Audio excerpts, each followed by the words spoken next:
দা, আবারও তৃণমূল কংগ্রেস মমতা বন্দ্যোপাধ্যায় আপনার উপর আস্থা রাখলো, কি বলবেন? একটা হচ্ছে দিদি আমাদের যেভাবে কাজ করতে বলেন, যেভাবে দলের জন্য, সরকারের জন্য, মানুষের জন্য আমরা সেভাবেই করি। তাই আমাদের ওপরে দায়িত্ব আবার দিদি দিয়েছেন, এর জন্য দিদির প্রতি কৃতজ্ঞ। সঙ্গে সঙ্গে ওনার আদর্শ অনুযায়ী এই জাঙ্গিপাড়া বিধানসভার যত ভোটার আছে, যত মানুষ আছে, সকলের জন্যই আগামী দিনে আবারও কাজ করব এবং তাদের পাশে থাকবো। একদম।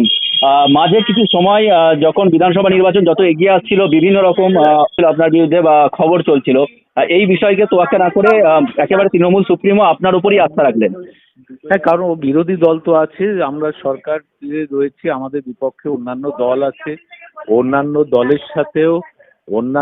দলের সাথেও কিছু কিছু মানুষ আবার ভেতরে যোগাযোগ রাখে, তারা এইসব বিভ্রান্তি ছড়ায়। ওটাকে আমরা খুব একটা পাত্তা দিই না, কারণ এই সরকার যেভাবে কাজ করছে, আমরা যেভাবে এই সরকারের দায়িত্ব পালন করছি, মানুষ আমাদের পাশে আছে, দলও আমাদের, নেত্রীও আমাদের উপরে ভরসা করেন।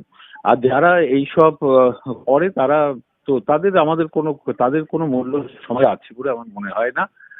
আমার কেন্দ্র ফুরফুরা শরীফ আমার কেন্দ্রের মধ্যে আছে, এবং বৃহত্তম তীর্থক্ষেত্র মুসলিম সমাজের আমার শ্রদ্ধা, আমার গর্ব, আমার অহংকার ফুরফুরা শরীফ চিরকাল থাকবে। কারণ এটা মৌলানা আবু বকর সিদ্দিকীর স্মৃতি বিজড়িত। এবং এই ফুরফুরা শরীফে আবু বকর সিদ্দিকীর যারা বংশধর আছেন, উত্তরসূরি আছেন, তারাও তার আদর্শকে বয়ে নিয়ে যাওয়ার চেষ্টা করেন। তার প্রতি আমার শ্রদ্ধা রইল।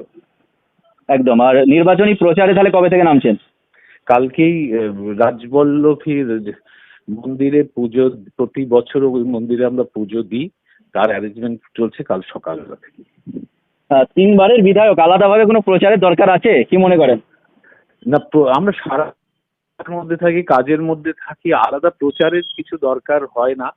কারণ বিভিন্ন এলাকায় যাই, সেই ডেভেলপমেন্ট, কোনো সাংস্কৃতিক ডেভেলপমেন্ট হতে হবে, কালচার হতে পারে, খেলাধুলা হতে পারে, কোনো হয়তো কনস্ট্রাকশন হয়েছে, কোনো নির্মাণ হচ্ছে, তার উদ্বোধন, বিভিন্ন রকম ভাবেই আমরা বিধানসভার সাথে যোগাযোগ রাখি। আলাদা প্রচারের দরকার হয় না। তবুও নির্বাচন যখন আসে, কর্মীরাও চায় যে তারা সভা করুক, মিছিল করুক, মিটিং করুক, এবং সাধারণ মানুষও খুব উৎসাহী হয়ে ওঠে। কারণ আমাদের রাজ্যে ভোট একটা উৎসবের মধ্যে দিয়ে হয়।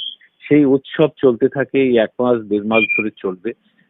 সেটাই আমরা মানুষের মধ্যে থাকবো। একদম। আর একটা বিষয় হচ্ছে, এবারে প্রার্থী তালিকায় যেটা দেখা গেল, বিভিন্ন ধর্মের বেশ কয়েকজন ধর্মগুরু থেকে শুরু করে শিল্পী শ্রেণী, এগুলো তো আগেই ছিল, সবাইয়ের একটা সমন্বয় ঘটানো হয়েছে। হ্যাঁ, কারণ মমতা বন্দ্যোপাধ্যায় বাংলার সর্বশ্রেণী, সর্বস্তরে, সর্বধর্ম, বিভিন্ন জাতি, উপজাতি, জনজাতি গোষ্ঠী বলুন, বিভিন্ন ধর্ম সম্প্রদায়ের মানুষ বলুন, সবাইকে নিয়ে মমতা বন্দ্যোপাধ্যায় চলেন, এবং আমাদের সরকার চলে, আমাদের দলও চলে। ফলে বিভিন্ন ক্ষেত্র থেকে যদি প্রতিনিধি সরকারি কাজে এগিয়ে আসে, তাহলে এর বিভিন্ন এলাকার বিভিন্ন ধর্ম সম্প্রদায়, জাতি, উপজাতির যে চাহিদা, যে ডিম্যান্ড, সেগুলো সরকারের কাছে তুলে ধরা, বিধানসভায় তুলে ধরা, এগুলো অনেকটা সুবিধা হয়। এর জন্য সব শ্রেণীর, সব স্তরের মানুষের প্রতিনিধিত্ব আমাদের দল বা আমাদের মুখ্যমন্ত্রী রেখেছেন। Thank you.